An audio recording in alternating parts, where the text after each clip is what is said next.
I'm here with the author of Financial Foreplay. I had trouble getting that out. Everyone does. Thanks for joining us. Tell us a little bit about the book. Well, the book is just a very common sense, easy, practical way to understand financials. Basically, most of the business owners that I've met and through my hundreds of, travels of talking to different people, I've noticed that everyone's afraid of their financials or they just hate them. And so I thought, what I've got to do here is to help people move their business forward. I've got to make financials fun. I've got to make them easy and I've got to make it practical. And to do that, I've just created this concept of sexiness in business and relationships to tell the story. Obviously a really, really fun concept. However, what we find with the work we do with businesswomen is that finances can be a bit of a no-go area in that I'd rather work on my marketing, my social media, and etc., and finances are left last. Tell us about the importance of women getting their head around finances. Well, first of all, if you don't have any money, you're not running a successful business. And one of the things that I notice is everybody does want to spend money in these things, and what I'm saying is this: stop spending money on social media. I know this is controversial. Stop spending money on chasing customers. Learn how to unlock the insights in your financials and learn how to make more money that way. I mean, essentially is this. If you've got a cash flow issue in your business, there's no point chasing customers. You're actually hurting yourself financially by doing that. So what I'm advocating is take a look and figure out where have you gone wrong. Perhaps you have stale or old inventory that you need to get rid of. That's a good way to get cash flow in. Another good way is to collect your debt. None of us likes to ask for money. I love asking for money because that money, when it comes in, it goes straight in your back pocket.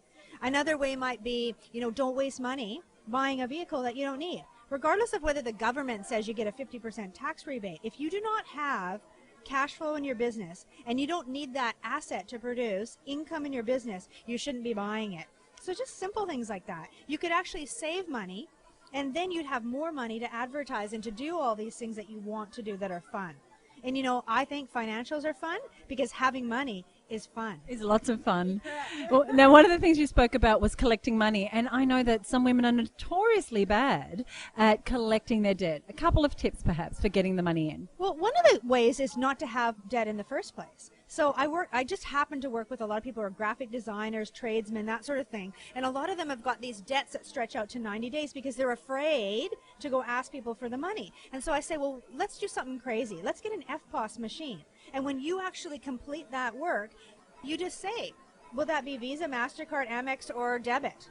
And you take the money right then and there. There is no invoicing. There is no debt collection. So that's one way. Another could be just following up. Like, I think people pay people they like. This is a tip because people will say to me, how come when I send my emails and I send my faxes, nobody pays money? Get on the telephone. Call people. People don't want to, feel bad that you've called them 5 times in a row and they've agreed to pay you and then they haven't done it. It's that squeaky wheel. Right. You just get in there and start, doing that with people. So that's another way. And another way could just be offering a simple discount, but being really smart about it. One of the things that I'm really clear about in the book is that don't just go saying, if you pay early, you get 2% off or 3% off.